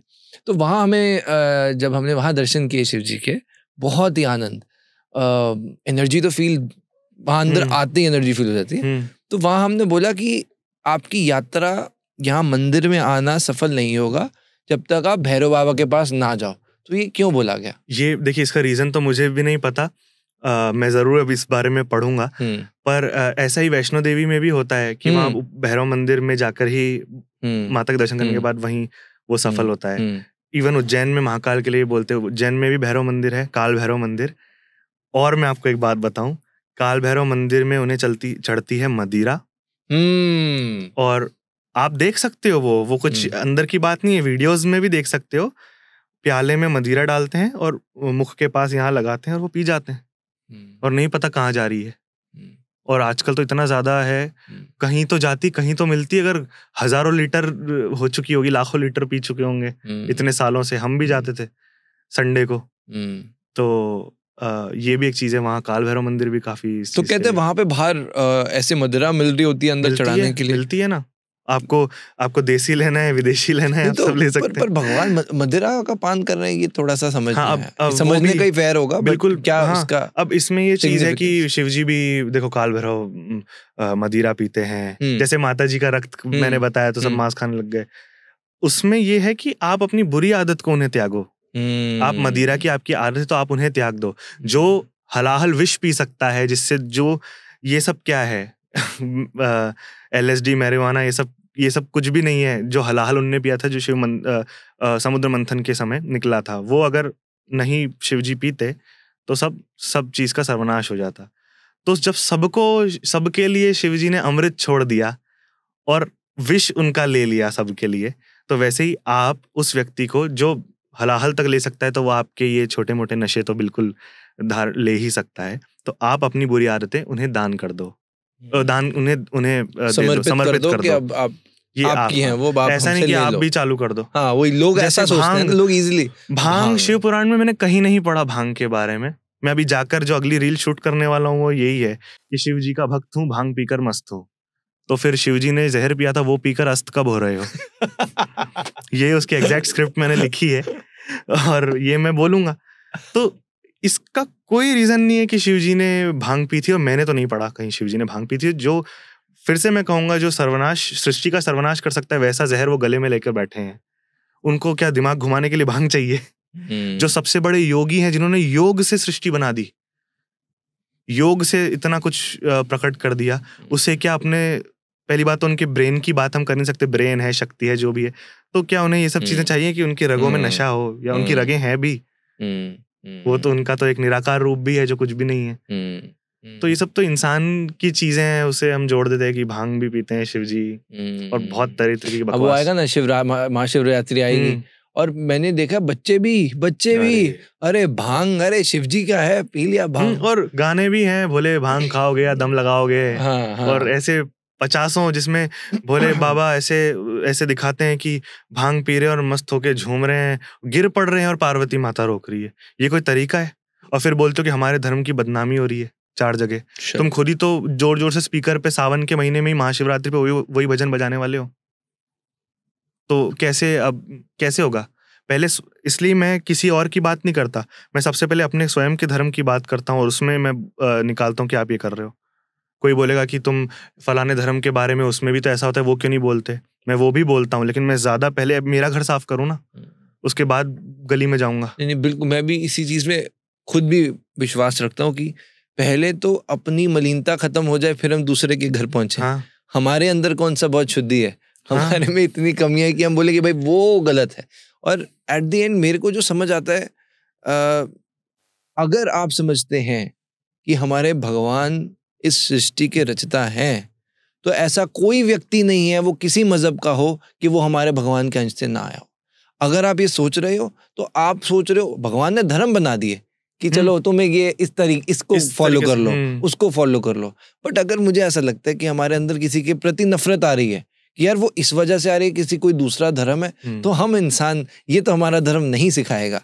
हो सकता है गलत लोग हर जगह होंगे, पर हमारे भगवान ने उनको बनाया है। और मैं तो कह रहा हूँ हमारे धर्म में भी है ना। बिल्कुल है, बिल्कुल आप उनसे भी तो करो, उनसे भी करो, डेफिनेटली। आप व्यक्ति से करो, उसकी श्रद्धा से मत करो। किसी की क्या श्रद्धा है, किसी की क्या श्रद्धा है, बिल्कुल उससे मैं तो कभी इस चीज में नहीं आने वाला कि मैं अपने आप को अगर हिंदू मुझे बताना है तो मैं मुसलमान या किसी और धर्म की बुराई करूं। बिल्कुल मैं नहीं कर सकता, मैं सबकी रिस्पेक्ट करता हूँ। बिल्कुल। अगर कोई ये सोचता है कि मैं टीका लगा के घूमता हूँ क्योंकि मुझे एक हिंदू वो दिखना है, नहीं, मैं स्वयं के लिए मेरी खुशी है, खुशी से मेरी खुशी है, मुझे किसी और को दिखाना नहीं कि मैं क्या हूँ। बिल्कुल, आई टोटली एग्री। और हमारा धर्म हमें प्यार बांटना सिखाता है। हाँ, शस्त्र शास्त्र दोनों चीज में हम माहिर होंगे, पर हम आप बोलें कि अभी सब कुछ अच्छा है, हम उस वक्त शस्त्र निकालें और ये चीज को बढ़ावा दें, तो वो हमारे अंदर नफरत पैदा करेगा। और सब शस्त्र ही क्यों ला रहे हैं फिर? हाँ, क्यों ला रहे हैं? अभी हम बात कर रहे थे कि पुराण तो नहीं पढ़ रहे आप। हाँ, मेरे पिता कहते हैं कि शस्त्र हर कोई लाता है, शास्त्र कोई नहीं लाएगा। घर में सब शस्त्र रखेंगे, शास्त्र रखना सबसे बड़ी बात होती है। बहुत डीप बात है। तो एक पॉइंट हम मानेंगे पर दूसरा नहीं मानेंगे, ये कैसे चलेगा ना। प्रेमानंद महाराज जी भी कहते हैं कि भक्ति का स्वरूप नफरत नहीं है। अगर आप भक्ति में जुड़ना चाहते हैं, भक्ति में नफरत की कोई संभावना ही नहीं, क्योंकि अगर आप नफरत ढूंढ रहे हो कि यार वो इंसान, वो नफरत का मतलब फिर वो आपका भगवान का नहीं है। भगवान तो हर व्यक्ति में, वो तो उनमें भी भगवान है। हो सकता है भगवान से नफरत कर रहे हो, भगवान से नफरत कर रहे हो, तो काफी सोचने वाली बात है। एक थोड़ा सा टॉपिक में टच करना चाहता हूँ। शिव जी का शमशान से एक बड़ा गहरा नाता है। और मेरे जो नेक्स्ट सॉन्ग जिसकी मैं कुछ लाइंस आपको बताई थी ना, वो मैंने उसी पर लिखा है। तो थोड़ा सा बताओ ना फिर। मोस्ट प्रोबेबली ये मेरे सॉन्ग रिलीज होने के बाद ही होगा। हाँ, और बाद ही करना, बाद ही है ये, हाँ, at least it will take time. हाँ, तो उसकी लाइंस हैं, शंकरा शिवा मिटा दे ये भरम जहान का, कि भोला जिसे जग समझ रहा, अघोरी वो परम मसान का। मतलब कि ये दुनिया का ये भरम है कि शिव जी बहुत भोले हैं, शिव शंकर भोले भाले हैं, भोले हैं, बिल्कुल इनोसेंट है वो बहुत, लेकिन वो अघोरी भी है मसान के, मसान यानी शमशान। तो ये भरम जहान का मिटा दो कि वो ये है। उसमें मैंने लिखा है कि हो भस्म रमाए फिर भी कितने सुंदर लगते हो, तेरे नाम को ऐसे जपूं जैसे राम नाम तुम जपते हो। यानी शिव जी जो हैं वो राम नाम जपते हैं, राम राम राम राम राम। अब कहानी बताता हूँ शमशान की, कि ये पूरा क्यों मसान, क्यों एक ऐसा कहते हैं कि शिवजी राम के परम भक्त हैं। मैं सुना है। और वो राम राम राम राम, और शिवजी राम जी के, राम जी शिव जी के। हाँ, तो ये हाँ। अब कहीं जा रहे थे तो एक मैयत निकल रही थी जहाँ चल रहा था राम नाम सत्य है, राम नाम सत्य, तो शिवजी भी राम नाम सत्य है, शिवजी भी चले गए साथ में। तो शमशान पे शिवजी इसलिए गए कि वहां हर कोई राम नाम सत्य कह रहा है, हर कोई राम राम राम राम राम राम है, तो उन्हें राम की भक्ति करने को मिली। अब रात में तो ये होता नहीं है, तो इसलिए मणिकर्ण ये जो घाट है वहां रात में भी ये होता है, तो शिवजी वहां रहते हैं क्योंकि रात में भी राम नाम सत्य, वहां रात में राम नाम जपते हैं, इसलिए शिवजी शमशान में रहते हैं। इसके पीछे भी कुछ कथा है कि शिवजी राम राम क्यों कहते हैं? ये सुनी हुई बात है, पर शिवजी विष्णु के भक्त हैं। मैंने सुना है कि राम राम राम शिवजी विष्णु के भक्त हैं। और एक और बहुत इंटरेस्टिंग कहानी है इसके पीछे। अब देखिए, हम अलग अलग पुराण पढ़ेंगे तो थोड़ा सा मिसमैच निकल सकता है, क्योंकि ऑब्वियसली किसी ने लिखी है ये अभी। पर शिव पुराण में ऐसा है कि जब सती मैया थी ना शिव जी के साथ में, तब राम जी का एरा था और तब राम जी वन में थे। तब सती माता ने शिव जी से पूछा कि ये पुरुष कौन है और ये यहाँ जंगल में क्या कर रहे हैं, इतने खूबसूरत हैं और ये क्या ढूंढ रहे हैं। तो शिव जी ने बैक स्टोरी बताया कि ऐसा ऐसा हुआ है, उनकी ये स्वयं विष्णु जी हैं। तो सती मैया मानी नहीं कि ये स्वयं विष्णु जी हैं। अब सती मैया ने बहुत तप किया था, उसके बाद शिवजी उन्हें प्राप्त हुए थे। तब शिवजी ने उन्हें कहा था कि तुम मेरी किसी भी बात पर कभी संदेह मत करना, वरना मैं तुम्हें त्याग दूंगा। मेरी किसी बात पर तुमने संदेह किया तो मैं तुम्हें त्याग दूंगा। अब यहाँ सती मैया ने उन पर संदेह किया और उन्हें शिवजी ने कहा चलो जाके खुद ही आप पूछ लो। तो वो सती मैया सीता माँ बन के गई वन में उनके सामने, राम जी के सामने। तो राम जी, अब कहीं कहते हैं कि राम जी को नहीं पता था कि वो हैं, क्या कहते हैं, विष्णु जी का अवतार है। कृष्ण जी को पता था राम जी, पर राम जी को शिव पुराण में लिखा है कि राम जी को पता था। भगवान को क्या नहीं पता होगा। हाँ, राम जी को पता था कि मैं विष्णु का अवतार हूँ। और उन्होंने एक बार में मान लिया कि अरे सती मैया आप यहाँ क्या कर रही हैं, प्रणाम किया। तो वो दंग रह गई कि अरे ये तो पहचान गए।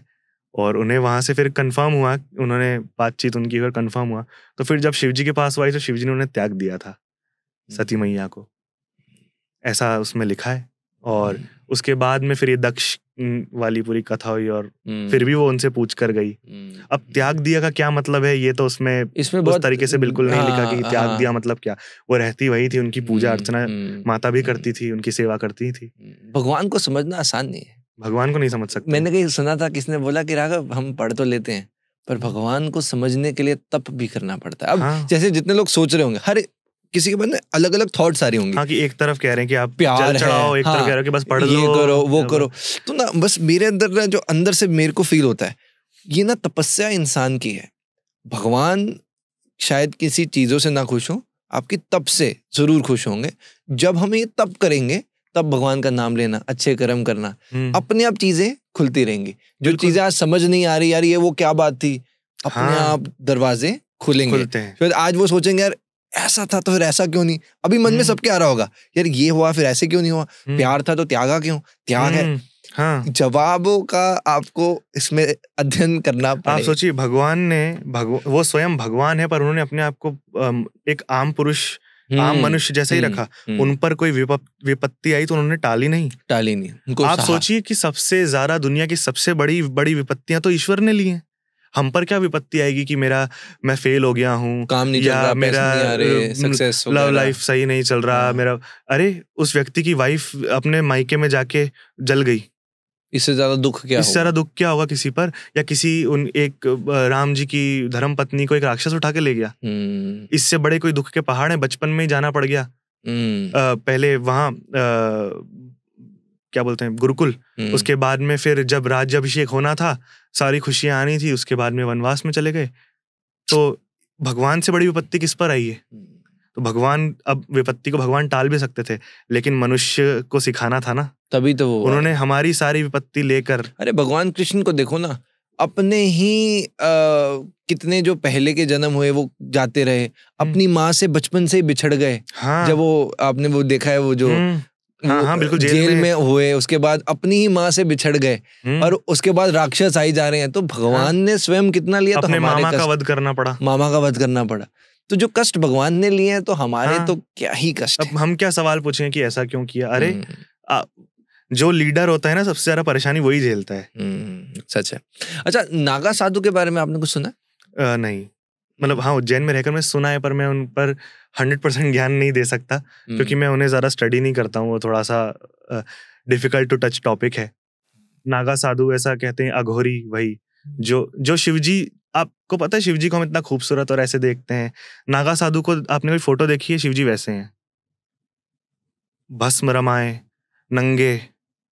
अब कोई बोलेगा ना, शिवजी को नंगा कैसे बोल दिया? लिखा है शिवजी ऐसे ही घूमते थे। अरे नग्न का मतलब कुछ भी हो सकता है। अरे मैं बोल रहा हूँ, मृग छाल भी नहीं पहनते थे, कुछ भी नहीं पहनते थे।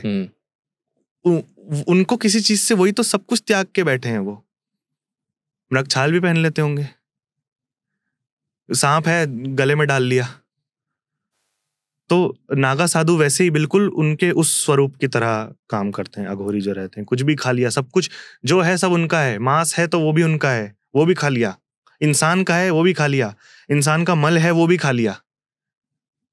कुछ इस चीज में और मुझ में कोई फर्क नहीं है।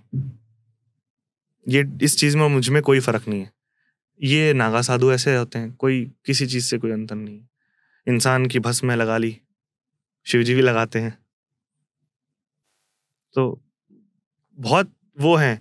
आपको पता है, जब पार्वती माता से शादी करने गए थे पूरी भूतों की बारात लेकर, तो उनकी माता बहुत डर गई थी, पार्वती माता की, और कि मैं तो नहीं जाने दूंगी मेरी बेटी को ऐसे। और उन्होंने जान करके शिवजी ने वो स्वरूप धारण किया, अपना भस्म रमाया और बिल्कुल वैसा जो खूबसूरत ना लगे। तो वो डर गई थी, फिर उन्हें बहुत मनाया, और दूसरे देवी देवताओं ने शिवजी को जाकर अनुरोध किया कि ऐसा मत करिए। और बस वो एक परीक्षण था भगवान का। फिर उन्होंने बहुत खूबसूरत रूप भी लिया अपना। तो एक वो रूप भी है शिवजी का। शिवजी को समझा नहीं जा सकता। नहीं किसी को क्या आप मुझे नहीं समझ सकते, मैं आपको नहीं समझ सकता। उन्होंने तो हम सबको बनाया है। अच्छा, एक तरफ ऐसा है, एक तरफ ऐसा है, एक तरफ ये है, एक तरफ ये है। और आप होता है ना, बंदा रैशनल माइंड लगाएगा बड़ा, किताबों से पढ़ के, किताबों से पढ़ के अगर इतना समझ आ रहा है, आप सोचिए, आप रोज इस बारे में सोचेंगे। आप सिर्फ स्वयं को समझ लीजिए, आप भगवान को नहीं समझ पाएंगे। स्वयं को समझने में भी जीवन निकल जाता है। मेरे 4-5 दिन पहले 1 मिलियन सब्सक्राइबर हुए, उस दिन मुझे खुशी नहीं थी। मैंने जो सोचा था कि मुझे जो लगेगा 1 मिलियन सब्सक्राइबर होने के बाद, मुझे वो लगा ही नहीं। और मुझे अब मुझे समझ नहीं आ रहा है कि मैं कहाँ जा रहा हूँ। अब सोचो, कुछ दिन में, 4-6 दिन, 10 दिन में इंस्टाग्राम पे भी हो जाएंगे। लाइफ गोल था जब म्यूजिक चालू किया था कि मिलियन फॉलोअर तो होते हैं, वो तो बहुत बड़ा आदमी होता है, मिलियन फॉलोअर होते हैं। पर अब पता ही नहीं क्या करना है। अब 10 मिलियन के पर सिर्फ बात यह है कि फिर इंसान का गोल स्टैटिस्टिक्स से हट के रियल लाइफ में गोल आता है कि अब मुझे फॉलोअर्स या इससे मतलब नहीं, अब मैं जो काम करूँ वो काम आगे बढ़ना चाहिए। पर्पस कहते हैं उसको। हाँ, पर्पस क्या है? जानवरों की सेवा करनी है। वो तो मैं जब गाना नहीं भी गाता था तो भी मैं करता था।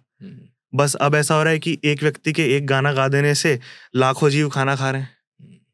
तो ये मेरा पर्पस है। इससे बड़ा पर्पस क्या होगा? योग्यता होती है किसी में जो ईश्वर चुनता है। आप में ईश्वर ने ये योग्यता देखी, जो आपने मुझे बच्चों के बारे में बताया कि आप अपना अमेरिका छोड़ के आप आ गए सिर्फ बच्चों की सेवा करने के लिए। लंदन छोड़ के, सॉरी। कोई छोड़कर आएगा क्या? ईश्वर आपको चुनता है। ईश्वर ने आपको चुना है। आप माध्यम बनो कि मेरी 4 बातें किसी और तक कुछ नए तरीके। मैंने यहाँ बहुत सारी ऐसी बातें कही हैं जो मैं कभी नहीं कहता। धर्म वाली बातें तो मैं कहता ही नहीं हूँ। ऐसे आपने रसराज जी महाराज का लिया है, जया किशोरी जी का लिया, और मैं तो चाहता हूँ कि आप और बहुत मुझसे 100 गुना बड़े लोगों का भी लें। तो ईश्वर ने आपको चुना ना माध्यम, ज्ञान, आप समझिए जो ज्ञान का संचार कर रहा है वो कितना इंपॉर्टेंट व्यक्ति है जो ज्ञान का संचार कर रहा है।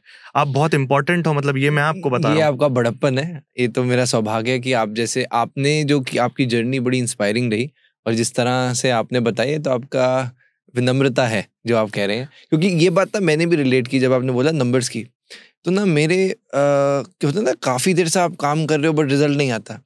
जब मेरे पहली बार 50,000 सब्सक्राइबर हुए यूट्यूब पे, वो जब मुझे खुशी हुई, सेम, मैं पता है मैं ये ही बोलने वाला था अभी। 50,000 का ही नंबर मैं कहने वाला था कि 50,000 पे तो क्या केक काटे हो, पूरा परिवार इकट्ठा हुआ, और हाँ। अच्छा, 1 मिलियन पे भी काटा। पर तो ना अब उसके बाद से चलो देखो, मैं ये भी नहीं झूठ बोलूंगा कि अच्छा नहीं लगता, ग्रोथ सबको अच्छी लगती है, बिल्कुल। और पर अब जैसे भी रिसेंटली मेरे इंस्टाग्राम में 5 लाख हुए, हो गए, ये भी हो गया। ना मैंने कोई केक काटा, ना मैंने मतलब किसी को बता, किसी ने अगर स्टोरी डाल दी एक आधी, शायद मतलब मैं तो स्टोरी भी क्या शेयर करनी, उसको थैंक यू हाथ जोड़ दे बस। मतलब।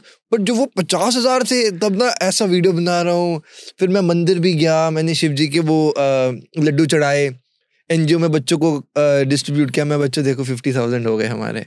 बट ना धीरे धीरे धीरे, मतलब एक जो एक्चुअल बात है, मन दिल में ये ख्याल आता है कि आपकी लाइफ नंबर्स, स्टेटिस्टिक्स, इनसे ऊपर जो आपने पर्पस की बात की, उसके लिए फिर मन खुलता है कि यार अभी तो क्या ही हुआ है। हाँ, अभी तो शुरू ही कर रहा हूँ, ऐसा लगता है कि अभी तो कहीं पहुंचा ही नहीं हूँ। और जैसे आपने बताया कि आपकी कहानियां से, आपने मुझे बताया कि आपकी वीडियो से और भी लोग जानवरों को खाना खिलाते हैं, तो इससे बड़ा पर्पस क्या हो सकता है? ये तो पैसे से भी ऊपर पर्पस हो गया, पैसे हाँ, तो सब कमा रहे हैं, सब पैसा कमाने के बाद फिर अंत में आकर ये काम करते हैं जो आपकी एक वीडियो के माध्यम से लोगों तक पहुंचती है। अच्छा, आपकी फेवरेट वीडियो कौन सी रही अभी तक? मेरी फेवरेट वीडियो तो कहना मुश्किल होगा, पर लास्ट ही जो मेरी वीडियो थी, उसकी ना कुछ लाइंस थी, उसमें मैं ऐसे ही दिख रहा हूँ बिल्कुल जैसा मैं अभी बैठा हूँ, और वही भस्म लगा रहा हूँ कहीं, क्या अच्छा, भस्म लगा रहे थे? हाँ, कुछ 2-3 शॉर्ट्स में मैंने ऐसे ही लगाई थी, मुझे अच्छा लगा। तो उसमें मैंने कुछ लाइंस लिखी, जैसे मैंने आपको बताई थी ना, मूषक पे विराजे गणेश, उसमें मैंने बात की थी कि ईश्वर के सारे जो वाहन है, इसमें मैंने ईश्वर के सारे अवतार बताए जो वो लेकर आए पशुओं के फॉर्म में। उसकी लाइन थी, इस जग की हर विपदा में ईश्वर मेरे ही रूप बने, जानवर कह रहा है, शिव शंकर भी वानर बन के श्री रामचंद्र के दूत बने, नरसिंह बने जब विष्णु तो फिर प्राण हरे थे कश्यप के, अमृत पाने के मंथन में अवतार बने थे कच्छप के, जब श्वान बने यमराजा तो वे पांडव के संग स्वर्ग चले, दानव को मारने शिव शंकर बने नील रंग के वृषभ चले, भगवान भी अपने रौद्र रूप में प्राणी बनकर आए थे और बड़े अधर्मी असुरों का वध कर संताप मिटाए थे। तो संकट के वक्त ईश्वर भी प्राणियों का रूप लेकर आए। तो आप प्राणियों को ऐसा मत समझना, हल्का मत समझना बिल्कुल भी। ईश्वर भी जब उनका रौद्र रूप होते तो प्राणियों का रूप लेकर आते हैं। नरसिंह भगवान जब आए थे हिरण्यकश्यप का वध करने के लिए, तो वो शेर की तरह बनकर आए थे। तो संकट के वक्त ईश्वर भी वैसे आते हैं। वराह अवतार लिया था विष्णु जी ने, ऐसा कहते हैं। हिरण्याक्ष नाम का राक्षस था, शायद हिरण्यकश्यप का भाई था वो। उसने पृथ्वी को उठाकर बहुत दूर कहीं एक बहुत बड़े वाटर बॉडी में फेंक दिया था। तो वराह अवतार लेकर फिर हाँ वो विष्णु जी बचा कर लाए थे। क्योंकि हमारी शिव जी की बहुत ज्यादा बात रही, तो एक शिव जी और जैसे आपने बताया कि भगवान भी जो जानवर है वो भगवान जानवर बन के आते हैं, उनका वो स्वरूप है। शिव जी का नंदी बाबा से क्या कनेक्शन है? नंदी बाबा का रोल इतना इम्पोर्टेंट। शिव जी के सबसे प्रिय भक्त, जैसे सबसे बड़ा भक्त रावण को कहते थे, वैसे शिव जी के लिए सबसे प्रिय भक्त हैं नंदी, जो नंदी बैल हैं। अब उनकी भी एक कहानी शिव पुराण में मैंने पढ़ी थी कि एक ऋषि थे शिलाद नाम के, शिलाद ऋषि। अब वो तो ब्रह्मचारी थे पर उन्हें फिर भी संतान चाहिए थी, तो शिव जी के लिए उन्होंने बहुत तप किया और एक दिन प्रसन्न होकर शिव जी ने प्रकट हुए और वर मांगने को कहा। तो उन्होंने कहा मुझे पुत्र चाहिए, आपकी तरह तेजस्वी, और आपका पुत्र चाहिए मुझे एक तरीके से। तो शिव जी ने कहा ठीक है, मिल जाएगा। तो एक दिन वो बाहर जब शिलाद गए थे तो वहां उन्हें एक रखा हुआ एक बच्चा मिला, छोटा सा नवजात शिशु मिला, जिसका नाम उन्होंने नंदी रखा। तो नंदी वैसे उस शिलाद जी को मिले। उसके बाद में शिलाद ऋषि के घर पर 2 और ऋषि आए, अब मैं उनके नाम भूल गया, तो उन्होंने खूब उनकी सेवा सत्कार किया शिलाद ने। और उसके बाद में जब वो जाने लगे तो सारे ब्लेसिंग्स शिलाद जी को दिए कि अरे, और बच्चे के बारे में ये बताया कि जो ये बच्चा है इसकी अल्प आयु है, मतलब ये ज़्यादा जीने नहीं वाला। अब 6-7 साल के थे नंदी और बस अब इनकी मृत्यु निकट है। तो शिलाद ऋषि तो बहुत रोए, बहुत परेशान हुए। तो फिर नंदी जी ने आकर कहा कि पापा मतलब पिताजी, मैं तो स्वयं शिव जी का अंश हूँ, मैं उनका बेटा हूँ, तो आप क्यों चिंता करते हो, मुझे कुछ नहीं होगा। और फिर नदी किनारे जाकर नंदी जी ने बहुत तप किया और शिव जी ने प्रकट होके उनसे भी वर मांगने को कहा। तो नंदी जी ने कहा कि अब मुझे आपके साथ रहना है, मैं आपका सबसे बड़ा भक्त बनूं। तो शिव जी ने फिर दिया उन्हें वर, और शिव जी के सबसे प्रिय भक्त है नंदी। ये कहानी नंदी जी की है। और नंदी के बैल फॉर्म की अगर हम बात करें तो आप देखिए कि सारे जो भी भगवान है उनकी एक छवि उस पशु में दिखाई देती है। जैसे एक बैल होता है, वो बहुत ज़्यादा पावरफुल होता है बट बहुत शांत भी होता है। और जब उसे गुस्सा आता है तो वो फिर उसे रोकना मुश्किल है, बैल को रोक नहीं सकते। अब 2 बैल लड़ लेते हैं तो कोई नहीं रोक सकता। वैसे ही शिव जी हैं, बहुत शांत है लेकिन बहुत पावरफुल, और जब गुस्सा आएगा सब तहस नहस कर तो कहते देंगे। हैं कि जैसे नंदी बाबा के अगर लेफ्ट ईयर में कुछ बोलो तो आपकी मनोकामनाएं पूरी हो जाती हैं। ऐसे कहते हैं कि नंदी जी के कान में अगर बोलोगे तो वो शिव जी तक पहुंचा देंगे। आपकी कोई ऐसी विश पूरी हुई है? मेरी तो सारी विशेष पूरी हुई हैं। आई एम श्योर मैंने कोई ना कोई नंदी जी के कान में बचपन में बोली होगी। मेरी सारी विशेष पूरी होती हैं, आपको पता है। टच वुड मतलब बहुत ज्यादा ब्लेस्ड फील करता हूँ मैं कि मैं जो मांगा भगवान ने दिया। कुछ एक भी ऐसी चीज नहीं है। मतलब मेरे सबसे बड़ी विशेष भी भगवान ने बहुत जल्दी पूरी की। लाइफ में अभी तक कोई रिग्रेट है? नहीं। और ये बहुत जबरदस्त बात है कि मुझे लाइफ में कोई रिग्रेट नहीं है। बहुत जबरदस्त बात है। मतलब मैं किसी को कहता हूँ ये बात तो नकली लगती होंगी। मंदिर जाते हो तो क्या मांगते हो भगवान से? धन्यवाद करता हूँ। मैं वही आपको बोला, मैं धन्यवाद करता हूँ भगवान से कि आपने जो दिया ये तो मैंने जीवन के लिए मांगा था, आपने आज ही दे दिया। ये सक्सेस, ये व्यूज, ये सारी चीजें ये तो जीवन के लिए मांगे थे। आएंगी। अभी यहाँ गुड़गांव से आ रहा हूँ आज दिल्ली। गुड़गांव में अलग अलग लोग पहचान के फोटोज भी खिंचा रहे थे। मैंने कहा ये मेरे साथ क्यों हो रहा है? मांगा था। ये तो अभी मिल गया। फ्लाइट में जा रहे हैं, एयर होस्टेस ने पहचान लिया है आपको। थिएटर भी गया था मैं कल, तो वहां किसी ने खड़े होकर फोटो खिंचा ली। आज दिल्ली आया, एक रेस्टोरेंट में गया तो वहां किसी ने फोटो खिंचा ली। अब वही है ना जो वीडियोस बनाते हैं। अब वही है ना जो जानवर की बात करते हैं। अब बहुत अच्छा कंटेंट, एक सेल्फी ले लो प्लीज। सेम। अब मुझे लगता है कि ओके, ये सिर्फ नंबर्स नहीं, ये असल में लोग भी हैं जो मैं जब उज्जैन में तो मिलते ही हैं, पर मैं बाहर निकलता हूँ ओके इतनी दूर भी लोग कोई मुझे जानते हैं और ऐसा होता है। मैं खुद ऐसा भरोसा नहीं कर सकता कि अरे 1 मिलियन बहुत बड़ा नंबर है तो वो यहाँ के दिख रहा है कि ओके लास्ट टाइम जब आया था तब ऐसा नहीं हुआ था, पर अभी लोग मिल रहे हैं। तो इस चीज का तो धन्यवाद ही कर सकता हूँ। और क्या मांगू इसके बाद? अब क्या चाहिए? बड़ी गाड़ी चाहिए क्या? आप सोचो, इंसान, मेरे पिता कहते हैं कि इंसान घर में ही जो 3रा फ्लोर बनाता है उस पे ही कम जाता है, चढ़ के 3रे फ्लोर तक, 4थे फ्लोर तक ही नहीं जाता। और आप चाह रहे हो कि गोवा में भी बंगला बनाना है, बंबई में भी बंगला बनाना है, विदेश में भी। आप जाओगे कब? आपको चाहिए क्या? तो मांगू क्या फिर अब भगवान से? हाँ, कभी मृत्यु के बारे में सोचते हो? हाँ सोचता हूँ। क्या सोचते? मृत्यु से डर लगता है, सबको डर लगता है, कोई झूठ की बात नहीं है। मैं मरूंगा तो कैसे मरूंगा? दर्दनाक मौत ना हो, अच्छी सरल गति प्राप्त हो। गति प्राप्त होना यानी अंत नहीं है, आप गति मिल गई, आप और आगे जा रहे हैं मरने के बाद, इसलिए कहते हैं गति प्राप्त होना, सदगति प्राप्त होना, अच्छी गति प्राप्त होना। यही चाहता हूँ। और एक ऐसा लगता है कि जैसे आज संतुष्टि नहीं हो रही कि ये भी हो गया पर अभी और बहुत आगे जाना है, वैसे जब मैं मरने वाला होऊंगा तब मैं संतुष्ट होके जाऊं। ऐसा ना लगे कि अभी तो और बहुत बाकी था।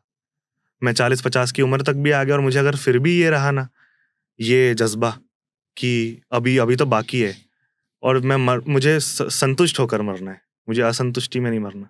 खैर मर ही जाऊंगा, उसके बाद क्या पता क्या होना है, बट स्टिल मैं अपने एंड तो यही चाहता हूँ कि संतुष्टि हो कि हाँ जो मैंने किया सही किया और अब और कुछ नहीं चाहिए।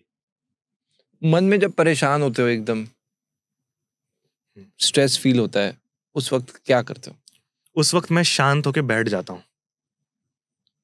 कुछ भी नहीं करता। आपको पता है जैसे मेरी वाइफ है, माई वाइफ माई लाइफ, मतलब ऐसी बात है, मैं कहने में शर्माता भी नहीं। वो बड़ा खुश होती मैं रिश्तेदारों के सामने, माता पिता के सामने, मेरे किसी के भी सामने बोलता हूँ कि मुझे ये कहने में शर्म नहीं आती बिल्कुल भी। तो वो मुझसे, जब मैं परेशान होता हूँ, जैसे मैं जिस दिन मिलियन हुए ना 4 दिन पहले, मैं पूरा दिन बहुत परेशान था। क्यों था मुझे नहीं पता, बस मैं ऐसे शांत बैठा हुआ था। अब तो बहुत खुश हूँ। तो वो मुझसे बार बार आकर पूछ रही थी क्या हो गया बताओ। तो मैंने कहा आप मुझसे बात मत करो अभी, आप मुझसे आके पूछ रहे हो ना बार बार, तो मुझे भी नहीं पता कि मुझे क्या हुआ है और मैं और परेशान हो रहा हूँ। तो ऐसे समय में मैं अकेला बैठता हूँ और मैं किसी से बात नहीं करता। ये जब भी मन विचलित होता है किसी चीज को लेकर, और अगर जैसे ये तो विदाउट रीजन हुआ, सबके साथ होता है, विदाउट रीजन भी मन विचलित हो रहता है कभी, पर कोई रीजन होता है ना, तो मैं सोचता हूँ वो आज और अभी मेरे साथ घटित हो जाए। मुझे किसी चीज से डर लगता है बचपन से ही कि मैं कुछ ऐसे कुछ कर देता था, या टीचर ने घर पर शिकायत की है या कुछ, मुझे तो पहले ही जाके सबसे पहले मम्मी से मिल लूँ, पापा से मिल लूँ, जो करना होगा पहले हो जाएगा। क्योंकि मुझे कुछ बुरा सोचने से ज्यादा डर लगता है बुरी घटना से। जो मैं सोचता हूँ कि मेरे साथ अब ये हो जाएगा क्या, उससे मुझे ज्यादा डर लगता है कि मैं सोचता ना रह जाऊं। मन विचलित होता है तो बहुत, एक तो मन विचलित होता है, उससे ज्यादा डर लगता है, ना कि कुछ चीजों के कारण मन विचलित हो। मेडिटेट करते हो? नहीं करता। शायद मैं करूंगा कभी चालू, मुझे ऐसा लगता है, बट संगीत करता हूँ, वही बहुत शांति प्रदान करता है। तो अब आज की हम इस एपिसोड को मन तो नहीं कर रहा क्योंकि बड़ा पॉजिटिव, मतलब आपसे मिलकर और जो बातें हमने जानी बड़ी इंटरेस्टिंग रही, और मुझे आपसे सीखने को बहुत कुछ मिला। आपका ऑरा बहुत पॉजिटिव है, एंड आई एम श्योर कि ऑडियंस को भी वो पॉजिटिविटी आज के एपिसोड में महसूस हुई होगी। पर जाते जाते, क्योंकि आप एक सिंगर हैं, क्योंकि आप इतने ब्यूटीफुल सॉन्ग्स गाते हैं, तो मैं आपको जरूर कहूंगा अब कुछ आप ऑडियंस को समर्पित करना आज ही मेरा एक गाना रिलीज हुआ है। अच्छा, ब्यूटीफुल। मेटा और IPRS के साथ में। लवली। वो सिर्फ जानवरों पर है। ओके। मैं उसकी एक लाइन आपको सुनाता हूँ। भगवान के भेजे रखवाले कुछ इंसान आगे आते हैं, कुछ बेजुबान जीवों के लिए संसार के ताने खाते हैं। जो डंडा पकड़े घूम रहे, क्या जाने कीमत रोटी की।